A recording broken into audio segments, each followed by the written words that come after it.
Hello viewers, গ্রামের সহজ সরল সুন্দরী একটি মেয়ে বিয়ে করে স্বামীর সঙ্গেই আসে প্রথমবার শহরে। কিন্তু তার আশেপাশে থাকা সমস্ত ছেলের নজর পড়ে এই সুন্দরীর উপর। তার জীবনে ঘটতে থাকে একের পর এক অঘটন, এমনকি হুট করেই একদিন তার স্বামীও সুইসাইড করে। কিন্তু কি কারণে? এটা কি শুধুমাত্রই আত্মহত্যা, নাকি এর পেছনে লুকিয়ে রয়েছে গভীর কোনো রহস্য? মেয়েটিকে পাওয়ার জন্যই কি কেউ এসে তার স্বামীকে খুন করেছে?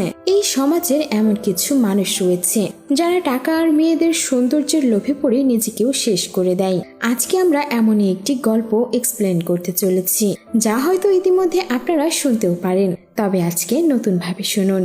আর আমাদের আজকের সিনেমার নাম হলো সুন্দরী। তাহলে চলুন বেশি দেরি না করে শুরু থেকে শুরু করা যাক। সিনেমার শুরুতেই আমাদের একটি গ্রামকে দেখানো হয়।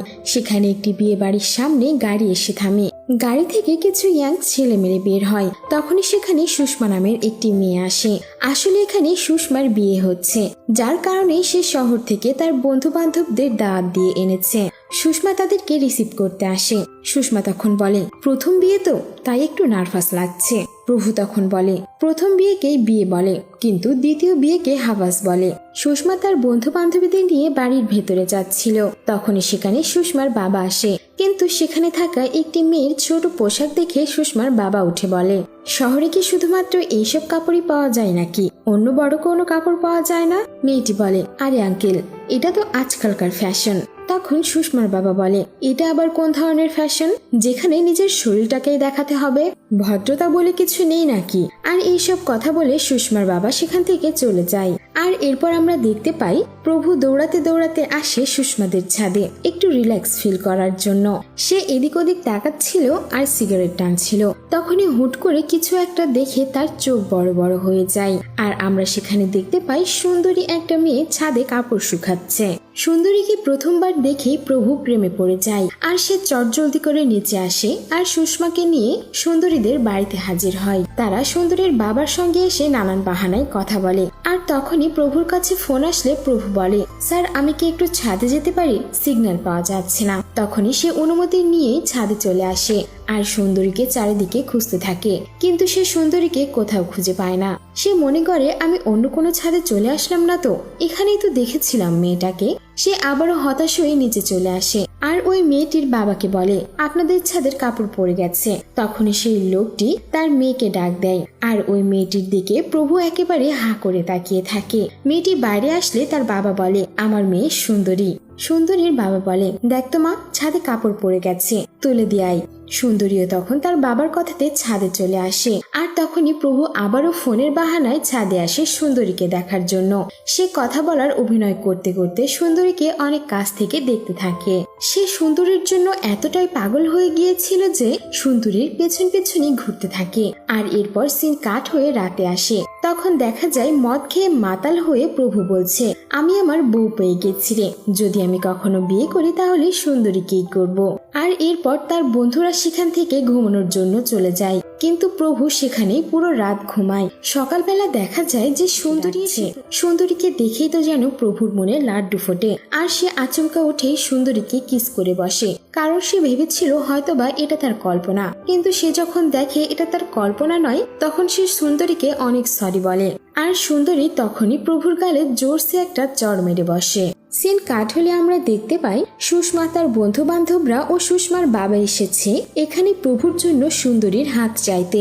সুষমার বাবা বলে, প্রভু অনেক ভালো একটা ছেলে, এমনকি শহরে অনেক বড় চাকরিও করে, মাসে 1 লক্ষ টাকা বেতন পায়। প্রভু অনাথ, যার কারণে তার হয়ে বিয়ের কথা বলার কেউ নেই, তাই সে নিজেই এসেছে। কিন্তু সুন্দরীর বাবা বলে, যাকে আমি চিনি না জানি না, তার হাতে কি করে আমি মেয়ে তুলে দিই? সুষমার বাবা বলে, আমি ওকে খুব ভালোভাবেই চিনি, কোনো সমস্যা নেই। তখনই সুন্দরী বলে, ওনার সিগারেট আর মদের অভ্যাস রয়েছে। আর তখনই প্রভু উঠে বলে, তুমি বললে আমি সবকিছু ছেড়ে দেব, আর সুন্দরী যদি আমার কাছে থাকে তাহলে এগুলোর তো আর প্রয়োজন নেই। তখনই সুন্দরীও মুচকি হেসে বিয়েতে সম্মতি দিয়ে দেয়। আর এরপর দেখা যায় সুষমার বিয়ের দিনই বিয়ে হয় সুন্দরী আর প্রভুরও।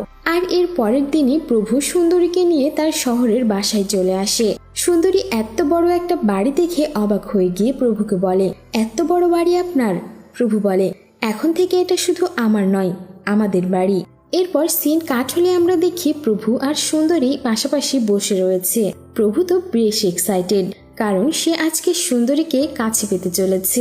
আজকে তাদের প্রথম রাত। যেই না প্রভু সুন্দরীর হাত ধরতে চাই, অমনি সুন্দরী বিছানা থেকে উঠে গিয়ে দূরে দাঁড়িয়ে পড়ে আর বলে, আমার না ভয় করছে। প্রভু তখন সুন্দরীকে বিছানায় নিয়ে এসে বসায় আর বলে, আমি তোমার অবস্থা বুঝতে পারছি। সবকিছু এত জলদি হয়ে গেছে, তুমি এখনো মেনে নিতে পারছো না। ঠিক আছে, তুমি যতদিন না আমাকে মানতে পারবে ততদিন আমি তোমার সঙ্গে ঘুমাবো না। আমি অন্য রুমে গিয়ে ঘুমাচ্ছি। এই বলেই প্রভু সেখান থেকে চলে যায়। পরের দিন সকালে প্রভু অফিসে যাওয়ার জন্য রেডি হয়ে সুন্দরীর রুমে আসে আর তাকে ডাকতে থাকে। কিন্তু কি পুরো বাড়িতে সুন্দরী কোথাও, রাস্তায় গিয়েও সুন্দরীকে খোঁজে, কিন্তু সে সুন্দরীকে কোথাও খুঁজে পায় না। এরপর সে নিজের বাড়ির ছাদে গিয়ে দেখে সুন্দরী এক কোনায় গুটি হয়ে বসে রয়েছে। প্রভু এসে সুন্দরীকে বলে, তুমি এখানে বসে কাঁদছো কেন? সুন্দরী বলে, আমার এখানে একদমই ভালো লাগছে না, দম বন্ধ হয়ে আসছে, আমাকে তুমি বাড়িতে দিয়ে এসো। প্রভু তখন বলে, আমি বুঝতে পারছি বিয়ের পর সব মেয়েদেরই এমন খারাপ লাগে বাড়ির জন্য, তাই বলতে তারা আর স্বামীকে ছেড়ে বাপের বাড়িতে গিয়ে বসে থাকে না। নিজেকে একটু সময় দাও, সব ঠিক হয়ে যাবে। প্রভু তখন সুন্দরীকে তার একটি বান্ধবীর কাছে নিয়ে আসে আর বলে, এটা আমার বউ সুন্দরী। আনিতা তখন বলে, হ্যাঁ, আমি সোশ্যাল মিডিয়ায় তোমাদেরকে দেখেছি। প্রভু বলে, আসলে ও নতুন জায়গায় এসেছে তো তাই একটু ভয় পাচ্ছে, তুমি কি প্লিজ আমি না আসা অব্দি ওকে নিজের সঙ্গে রাখবে? আনিতাও তখন বলে, হ্যাঁ অবশ্যই রাখবো।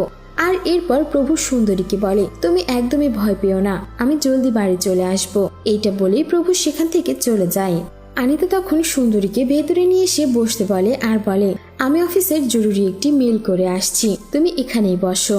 এরপর আমরা দেখতে পাই প্রভু যখন গাড়িতে উঠতে যাবে তখন সুষমা তাকে ফোন করে বলে, কিরে বাসর রাত কেমন কাটালি, কতবার হলো তোদের? প্রভু বলে, তোর লজ্জা করছে না এসব বলতে? সুষমা বলে, আরে লজ্জা কিসের, আমার তো এখনো অব্দি 3 বার হলো, তোর কত হলো? প্রভু তখন বিরক্ত হয়ে গিয়ে বলে, 2 বার হলো। এটা বলে সে ফোন কেটে দেয়। এরপর আমরা দেখি আনিতার স্বামী গোসল করে শুধুমাত্র শর্টস পরে বাইরে এসেছে, আর এটা দেখে সুন্দরী মুখ ঘুরিয়ে নেয়। আর আনিতার স্বামী এসে বলে, তুমি কে, কি করছো এখানে? আর তখনই সেখানে আনিতা আসে আর যোগী তখন আনিতাকে বলে, এই মেয়েটাকে এখানে কি করছে? আনিতা বলে, ও আমাদের প্রভুর স্ত্রী। যোগী তখন কুনজর দিয়ে সুন্দরীকে উঠে বলে, তুমি তো সত্যিই অনেক সুন্দর। আর আনিতা তখন এইসব কথা শুনে তার স্বামীকে ভেতরে পাঠিয়ে দেয়। এরপর আনিতা সুন্দরীকে নিয়ে বাইরে হাঁটতে আসে, তারা গল্প করে। আর একটা সময় তারা সুন্দরীর বাড়িতে আসে, আর এখানে আনিতা সুন্দরীর বাসর রাত নিয়ে কথা বলছিল যে তাদের মধ্যে এখনো কিছুই হয়নি। আনিতা সুন্দরীকে প্রশ্ন করে, বিয়ের পর বাসর রাত কেন রাখা হয় তুমি কি জানো? কারণ একটি মেয়ের সবচাইতে মূল্যবান সম্পদ হলো তার ইজ্জত। যখন তুমি সেই ইজ্জতটাই তোমার স্বামীর হাতে তুলে দিবে, তখন এই দুনিয়াতে স্বামীর চেয়ে আপনার কেউ হবে না, বাকি সব আত্মীয় স্বজন পর মনে হবে। আর তোমাদের ভেতরে ওসব যতক্ষণ না হবে এই ভয়টাও কাটবে না। সুন্দরীও আনিতার কথা বুঝতে পারে। আর আমরা দেখতে পাই সন্ধ্যাবেলায় সুন্দরী খুব সুন্দর করে সেজেগুজে প্রভুকে দরজা খুলে দিচ্ছে। প্রভু তখন সুন্দরীর কাছে কফি খেতে চায়। তখন সুন্দরী বলে, আপনি গোসল করে আসুন, আমি আপনার জন্য কফি বানিয়ে দিচ্ছি। এরপর সুন্দরী কফি বানাতে চলে যায়। ফ্রেশ হয়ে আসলে সুন্দরী প্রভুকে কফি দেয়। আর এখানে প্রভু বেশ খুশি ছিল, সে ভাবছিল হয়তো বা আজকে কিছু একটা হবে। আর তখনই দরজায় নক করার শব্দ আসে। প্রভু তখন দরজা খুলে দেখে রিতেশ এসেছে। আর রিতেশ তার ফ্ল্যাটের নিচের তলাতেই থাকে। রিতেশ এখানে প্রভুর কাছে গেমের সিডি নিতে এসেছিল। আর তখন প্রভু সুন্দরীকে দেখিয়ে বলে, আমার বউ সুন্দরী। আর এরপর প্রভু সিডি আনতে চলে যায়। কিন্তু কি রিতেশ তো সুন্দরীর দিকেই কুনজর দিয়ে বসে, আর সে খুব মনোযোগ দিয়ে সুন্দরীকে দেখতে থাকে। প্রভু সিডি নিয়ে আসলে রিতেশ বলে, কেন যে সেদিন সুষমার বিয়েতে গেলাম না, আর যদি যেতাম তাহলে সুন্দরীকে তুই নয় আমি বিয়ে করে নিয়ে আসতাম। আর এরপর প্রভু রিতেশকে বিদায় দিয়ে সুন্দরীর কাছে আসে। প্রভু বলে, চলো আমরা এখন টিভি দেখি। যেই না প্রভু টিভি ছাড়ে তখনই সেখানে একটি খারাপ গান বাজতে শুরু করে। আর এটা দেখে সুন্দরী মাথা ঝুঁকিয়ে নেয়। আর প্রভু তাড়াহুড়ো করে গিয়ে টিভিটা অফ করে দেয় আর বলে, আসলে এতদিন সিঙ্গেল ছিলাম তো, তাই একটু একটু এসব দেখতে হতো। তখনই সুন্দরী একটু লজ্জা পেয়ে বলে, এখন তো আপনার বিয়ে হয়ে গেছে, এসব দেখার কি দরকার? আর এই কথা শুনে প্রভুর খুশি আর কে ঠেকায়। প্রভু বুঝতে পারে সুন্দরী কি বলতে চাইছে। আর প্রভু তখনই সুন্দরীকে কোলে করে নিয়ে আসে নিজের রুমে, আর তারা সেখানে অনেকক্ষণ এনজয় করতে থাকে। আর এরপর থেকে তারা দুজন অনেক ভালো সময় কাটাতে থাকে, দুজন দুজনকে অনেক ভালোবাসতে শুরু করে, এখানে ওখানে ঘুরোঘুরি করতে যায়। বেশ ভালোই দিন পার করছিল সুন্দরী আর প্রভু। সিন কাট হলে আমরা দেখতে পাই প্রভু অফিসে গিয়ে বেস্ট এমপ্লয়ির অ্যাওয়ার্ড পেয়েছে, যার জন্য সে খুশি হয়ে সবাইকে দাওয়াত করে নিজের বাসায়। আর সে সুন্দরীকেও ফোন করে বলে যে সে বেস্ট এমপ্লয়ের অ্যাওয়ার্ড পেয়েছে। সুন্দরীও তাকে শুভেচ্ছা জানায়। প্রভু তখন বলে, এইবারই লাস্ট খাবো, আর কোনোদিন খাবো না। আমি জানি তোমাকে প্রমিস করেছি, কিন্তু কি করব বলো, বন্ধুরা পার্টি চাইছে, তাই আজকেই শেষ। সুন্দরীও অনুমতি দিয়ে দেয়, আর প্রভু বলে চিকেন রান্না করে রাখতে। এদিকে সুন্দরী আসে আনিতার কাছে সাহায্য চাইতে, কারণ সে তো এখানে নতুন এসেছে, সে তো জানেই না যে চিকেন কোথায় পাওয়া যায়। কিন্তু আনিতা বলে তার অফিসের কিছু রাত হলে আমরা দেখতে পাই প্রভু তার কলিগদের নিয়ে বাসায় এসেছে পার্টি করতে। তারা টেবিলে বসে সবাই আড্ডা দিচ্ছিল, তখনই সেখানে সুন্দরী চিকেন ফ্রাই নিয়ে আসে। কিন্তু এদিকে প্রভুর বসের নজর যায় সুন্দরীর শরীরের দিকে। সে সুন্দরীকে কুনজর দিয়ে দেখতে থাকে। সুন্দরী সেখান থেকে চলে গেলে প্রভুর বস তার কানে কানে বলে, আরে তোমার বউ তো অনেক সুন্দর আর হট, তাকে কি একদিনের জন্য আমাকে দেওয়া যাবে? আর এই কথা শুনেই রেগেমেগে প্রভু বলে, আপনি যদি আমার বস না হতেন তাহলে এতক্ষণ আপনাকে আমি মেরেই ফেলতাম। ও আমার বউ, ওর বিষয়ে কোনো খারাপ কথা আমি বরদাস্ত করব না। বস এতে চুপ হয়ে যায়। আর পরের দিন সকালে আমরা দেখতে পাই প্রভু রেগেমেগে অফিস থেকে আসে। সুন্দরী এসে প্রভুকে জিজ্ঞেস করে কি হয়েছে। প্রভু তখন বলে, ছোট্ট একটা ভুলের জন্য ওরা আমাকে চাকরি থেকে বের করে দিল।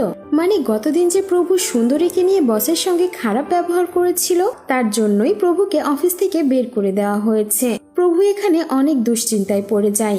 মাস শেষে অন্তত সে 1 লক্ষ টাকা বেতন পেত, যার জন্য সে খুব ভালোভাবে সুন্দরীকে নিয়ে থাকতে পারত। কিন্তু এখন কি হবে, কি করে বা চলবে তারা? আর এরপর থেকেই আমরা দেখতে পাই প্রভু অনেক জায়গাতে গিয়ে ইন্টারভিউ দিচ্ছে চাকরির জন্য, কিন্তু কোনো জায়গাতেই সে চাকরি পায় না। আর অন্যদিকে আমরা দেখতে পাই সুন্দরী আনিতার বাসাতে এসেছে একটি কৌটা ফেরত দেওয়ার জন্য। সে আনিতাকে ডেকে কোনো উত্তর না পেলে নিজেই রান্নাঘরে গিয়ে কৌটাটি রাখতে যায়। কিন্তু হুট করেই আমরা দেখতে পাই আনিতার বর পেছন থেকে এসে সুন্দরীকে ঝাপটে ধরে আর তার সঙ্গে অশ্লীল অঙ্গভঙ্গি করতে শুরু করে। সুন্দরী তার হাত ছাড়িয়ে নিলে যোগী বলে, আমি ভেবেছিলাম আমার স্ত্রী, সরি, কিছু মনে করো না যেন। সুন্দরী ভয় পেয়ে সেখান থেকে চলে যাচ্ছিল, তখন সে আনিতাকে দেখতে পায়, কিন্তু সে আনিতাকে কিছু না বলেই চলে যায়। আসলে এখানে যোগী ইচ্ছে করে সুন্দরীকে ঝাপটে ধরেছিল, কারণ প্রথম থেকেই সে সুন্দরীর দিকে কুনজর দিয়ে বসেছিল। সুন্দরী বাসায় এসে বাথরুমে ঢোকে আর তার নিজের শরীরটাকে সাবান দিয়ে পরিষ্কার করতে শুরু করে, যেখানে যোগী তাকে হাত লাগিয়েছিল। সুন্দরী বাইরে এসে দেখে দিনের বেলাতেই প্রভু মদ খাওয়া শুরু করেছে। সে খুব ভালোভাবেই তাকে জিজ্ঞেস করে কেন সে দিনের বেলাতে মদ খাচ্ছে। প্রভু তখন বলে, কি করব আমি, চাকরি পাচ্ছি না, এদিকে কত টেনশন, কি করে চলবো আমি? এই সব কিছুতে আমি পাগল হয়ে যাব। আর বেশি দিন ধরে যদি এটা চলতে থাকে আমি হয়তো আত্মহত্যাই করে ফেলবো। এর পরের দিন প্রভু আবারও চাকরি খুঁজতে যায়, কিন্তু দুর্ভাগ্যবশত সে সেদিনও চাকরি পায় না। আর এরপর সে একটি রেস্টুরেন্টে এসে বসে।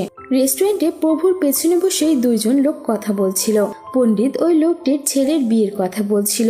লোকটি বলে অনেক সুন্দরী মেয়ে, ধনীও রয়েছে, কিন্তু ছেলের বাবা বলে যতই সুন্দরী হোক আগে মেয়ের কুণ্ডলি নিয়ে আসুন, কুণ্ডলি যদি না মেলে তাহলে আমি আমার ছেলের বিয়ে করাবো না। পণ্ডিত তখন বলে, আজকালকার দিনে এসব কুণ্ডলিকে মানে এসব তো কেউ বিশ্বাস করে না। ছেলের বাবা বলে, কেউ করুক না করুক আমি করি, আমার ছেলে মাসে 2 লক্ষ টাকা বেতন পায়, যদি কুণ্ডলি না মিলিয়ে বিয়ে দিই তাহলে 2 মাসের মধ্যে ফকির হয়ে যাবে, তখন কি করব আমি? আর এইসব কথাই বসে থেকে প্রভু মনোযোগ দিয়ে শুনছিল। সে বাড়িতে আসতে আসতেও এইসব কথা ভাবে। আর বাসায় এসে সে আবারও মদ খেতে শুরু করে। একটু পর সুন্দরী এসে প্রভুর কাঁধে হাত দিয়ে তাকে বলে, তুমি চিন্তা করো না, সবকিছু ঠিক হয়ে যাবে। কিন্তু এ কি? প্রভু ঝট করে উঠে সুন্দরীকে থাপ্পড় মেরে বসে আর সুন্দরী ফ্লোরে পড়ে যায়। প্রভু তখন সুন্দরীর ওপর রেগে গিয়ে বলে, গ্রামে তোর রূপ দেখেই আমি তোকে ভালোবেসে ফেলেছিলাম, কিছু না জেনে শুনেই তোকে বিয়ে করেছি, কুণ্ডলি মেলেনি, যার জন্যই আজকে আমার এই দশা হয়েছে। আমার এই দুর্দশার জন্য শুধুমাত্র তুই দায়ী। আমার না হয় বাবা মা ভাই বোন কেউ নেই, কিন্তু তোর পরিবারের মানুষ তো পারত কুণ্ডলি মেলাতে, কিন্তু তারাও মেলায়নি। আগে আমি অনাথ ছিলাম ঠিক আছে, কিন্তু তোকে বিয়ে করার পর আমি এখন রাস্তার ফকির হয়ে গিয়েছি। আর এইসব কথা বলে প্রভু সেখান থেকে চলে যায়। আর সুন্দরী এইসব কথা শোনার পর কষ্ট পেয়ে বসে থেকে কান্না করতে থাকে। এরপর আমরা দেখতে পাই সুন্দরী তার বাবাকে ফোন করে বলছে ওর চাকরি চলে গেছে, আর এই সবকিছু নাকি আমার জন্যই হয়েছে, কারণ আমাদের কুণ্ডলি মেলে না। কিন্তু এখানে আমার কি দোষ? আমি তো ওনাকে আমার জীবনে নিয়ে আসিনি, উনি এসেছিলেন। সুন্দরীর বাবা তখন তাকে বুঝিয়ে বলে, প্রভুর তো এই দুনিয়াতে তুমি ছাড়া কেউই নেই। চাকরি না থাকার কারণে একটু একটু না হয় রাগই করেছে, তুমি চিন্তা করো না। কোনো ভালো পণ্ডিত মশাইকে তোমার কুণ্ডলি দেখাও, আর তিনি যা করতে বলে তাই করো। সুন্দরীও তখন তার বাবার কথা মেনে নেয়। সুন্দরী তার বাড়ির পাশেই থাকা একটি পণ্ডিতের কাছে কুণ্ডলি নিয়ে আসে দেখানোর জন্য। সুন্দরী সেই পণ্ডিতকে সবকিছু খুলে বলে। পণ্ডিত তখন সেই কুণ্ডলি দেখে বলে, তোমার স্বামী একদম ঠিক বলেছে, তোমার কুণ্ডলিতে মঙ্গল দোষ রয়েছে, যার জন্যই আজকে তোমার স্বামীর জীবনে এত সমস্যা। সুন্দরী তাকে জিজ্ঞেস করে যে এই সবকিছু ঠিক করার জন্য তাকে কি করতে হবে। পণ্ডিত বলে, তুমি যদি এই সবকিছু ঠিক করতে চাও তাহলে তোমাকে অনেক বড় একটা ত্যাগ করতে হবে, কিন্তু তুমি সেটা পারবে না, এখান থেকে চলে যাও। সুন্দরী তখন বলে, না না, আমি পারবো, আপনি আগে বলুন তো আমাকে কি করতে হবে। আমি আমার স্বামীর জন্য সবকিছুই করতে পারবো। আর তখন বাধ্য হয়ে জ্যোতিষী বলে, তোমার জীবনের এই মঙ্গল দোষ কাটানোর জন্য তোমাকে তোমার স্বামী ব্যতীত অন্য আরেকটি পুরুষের সঙ্গে রাত কাটাতে হবে। আর এই কথা শোনার পর যেন সুন্দরীর পায়ের নিচ থেকে যায়, অন্য কোনো উপায় নেই। সুন্দরী তখন সেখান থেকে বাইরে বেরিয়ে আসে আর জোরে জোরে কান্না করতে থাকে, কারণ সে তার স্বামীকে অনেক বেশি ভালোবাসে। সে শুধু এটাই চিন্তা করতে থাকে বসে বসে, সে এই কাজটা কিভাবেই বা করবে। একদিন আমরা দেখতে পাই সুন্দরী তার বাড়িতে মন্দিরের সামনে বসেছিল। তখনই সেখানে আনিতা আসে তাকে হাঁটতে যাওয়ার জন্য ডাকতে। সুন্দরীও তখন তার সঙ্গে হাঁটতে আসে। আনিতা তাকে জিজ্ঞেস করে, কি হয়েছে তোমার, মন খারাপ কেন? সুন্দরীও তখন আনিতাকে সবকিছু খুলে বলে, প্রভুর চাকরি চলে যাওয়ার কারণে সে সারাদিন বাড়িতে বসে মদ খায় আর আমার সঙ্গে খারাপ ব্যবহার করে। আনিতা তখন সুন্দরীর এই কথাতে দুঃখ প্রকাশ করে আর বলে, বিয়ের আগেও নাকি একবার প্রভুর টাকা আর চাকরির ডিপ্রেশনে পড়ে আত্মহত্যা করতে গিয়েছিল দুইবার, কিন্তু ভাগ্যক্রমে সে বেঁচে গেছে। সুন্দরী আনিতার এইসব কথা শুনে একটু ভয় পায়, কারণ এর আগে সুন্দরীকেও প্রভু একই কথা বলেছিল। সুন্দরী বাড়িতে আসলে দেখে প্রভু তাদের বাড়ির সোফাটা বিক্রি করে দিচ্ছে। সুন্দরী তখন প্রভুকে বলে, তুমি এসব কেন বিক্রি করছো? প্রভু বলে, কি করবো আর বলো, এখন তো আর আমার চাকরি নেই যে মাসে মাসে টাকা আসবে, টাকা না থাকলে তো এগুলো বিক্রি করতেই হবে, আর তুমিও তো আমাকে কোনো সাহায্য করতে পারছো না, কি আর করব বলো। সুন্দরী তখন আবারও তার বাবাকে ফোন করে আর টাকা চাই, কিন্তু সুন্দরীর বাবা বলে তার কাছেও কোনো টাকা নেই, খুব কষ্ট করেই তারা দিন পার করছে। এরপর আমরা দেখতে পাই সুন্দরী অন্ধকারের ভেতরে বসে প্রভু আর ওই পণ্ডিতের কথাগুলো ভাবছে। সে অনেক কষ্টে মনস্থির করে সে তার স্বামীর জন্য তাই করবে যেটা জ্যোতিষী তাকে বলেছে। এরপর আমরা দেখতে পাই সুন্দরী কিছু টাকা নিয়ে একটি শপে আসে আর সেখান থেকে একটি শর্ট ড্রেস কিনে বাসায় এসে পড়ে। সুন্দরী এই ড্রেসটি পরে মোটেও কমফোর্টেবল ছিল না, কারণ এর আগে সে কখনোই এমন ড্রেস পরেনি। সুন্দরী এই ড্রেসটি পরে বাইরে রাস্তায় এসে দাঁড়ায় যাতে মানুষ তাকে দেখে আকৃষ্ট হতে পারে আর সে পণ্ডিতের বলা কথা অনুযায়ী কাজ করতে পারে। সুন্দরীকে দেখে সেখানে থাকা লোকগুলো তার উপরে বাজে বাজে কমেন্ট করতে থাকে, যার কারণে সে সেখান থেকে কাঁদতে কাঁদতে আবারও বাড়িতে চলে আসে। সে ড্রেসটিকে টেনে টেনে ছিঁড়িয়ে ফেলে। আর এরপর সিন কাট হলে আমরা দেখতে পাই প্রভু আবার তার বসকে বাড়িতে দাওয়াত দিয়ে এনেছে। প্রভু বলে, স্যার, ওই দিনের ব্যবহারের জন্য আমাকে প্লিজ মাফ করে দিন, কিন্তু দয়া করে আমার চাকরিটা আমাকে ফিরিয়ে দিন। প্রভুর বস বলে, আমি তো তোমাকে চাকরিটা দিতেই চাই, কিন্তু বিশ্বাস করো আমি তোমার চাকরি নেইনি, ওপর মহল থেকে একটু চাপ ছিল আর কি, আর তুমি তো খুব ভালোভাবেই জানো আমার কি চাই। এরপর প্রভুর বস হাত ধোয়ার জন্য বেসিনের কথা জিজ্ঞেস করলে প্রভু রান্নাঘর দেখিয়ে দেয় যেখানে সুন্দরী কাজ করছিল। বস এদিকে হাত ধোয়ার নাম করে এসে সুন্দরীকে ঝাপটে জড়িয়ে ধরে আর পেছন থেকে সুন্দরীর কাপড়টাও তুলতে থাকে। সুন্দরী এদিকে খুবই ভয় পায়। তখনই সেখানে প্রভু চলে আসে আর সে রেগে মেগে সুন্দরীকে থাপ্পড় মেরে বসে। কিন্তু এখানে এটা শুধুমাত্র সুন্দরীর কল্পনা ছিল, কিন্তু এখানে কিছুক্ষণ পর ঠিক একই দৃশ্য ঘটে যা এর আগে সুন্দরী কল্পনাতে দেখেছিল। বস যখন এসে হাত ধুচ্ছিল তখন সুন্দরী ভয় পেয়ে প্রভুকে ডাকে। প্রভুও তখন সেখানে চলে আসে। এর পরের দিন দেখা যায় সুন্দরী বাজার করতে যাবে, তাই রাস্তায় ট্যাক্সির জন্য দাঁড়িয়েছিল। তখনই সেখানে বাইক নিয়ে রিতেশ আসে। রিতেশ তখন আবারও সুন্দরীকে বাইকে, কিন্তু সুন্দরী প্রথমে বসতে না চাইলেও পরবর্তীতে সে পণ্ডিতের ওই কথা ভেবে উঠে বসে। সুন্দরী আসলে এখানে রিতেশকেই পটিয়ে তার সঙ্গেই ইন্টিমেট হতে চাইছিল।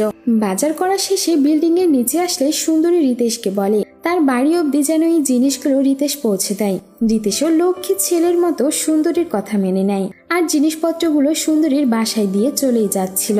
তখনই সুন্দরী তাকে ডেকে বলে, আচ্ছা আপনি কি আমাকে নিয়ে ওইসব কিছু ভাবেন? রিতেশ বলে, আরে আপনাকে নিয়ে যে আমি কি কি ভাবি সেটা আপনি কল্পনা করতে পারবেন না। আর আপনি এতটাই সুন্দর, সবাই তো আপনাকে পেতেই চাইবে। সুন্দরী বলে, তোমার সঙ্গে যদি আমি কথা বলতে চাই তাহলে কিভাবে কথা বলবো? রিতেশ তখন নিজের নাম্বার বলে, কিন্তু সুন্দরী বলে তার কাছে কোনো ফোন নেই। আর এই কথা শোনার পর রিতেশ দৌড়ে গিয়ে সুন্দরীকে একটা ফোন নিয়ে এসে দেয়। ফোন নিয়ে আসার পর রিতেশ সুন্দরীকে সবকিছু খুব সুন্দর করে বুঝিয়ে দেয়, কিভাবে ভিডিও কল দিতে হয়, ছবি পাঠাতে হয়, সবকিছু। রিতেশ চলে যাওয়ার সময় সুন্দরীকে বলে, রাত্রেবেলা তোমার ওই ধরনের কিছু ছবি পাঠিও, আমি দেখব। রাত হলে আমরা দেখি প্রভু ঘুমাচ্ছে আর সুন্দরী ফোন হাতে নিয়ে বাইরে আসে আর নিজের কিছু খারাপ ছবি তুলে রিতেশকে পাঠিয়ে দেয়।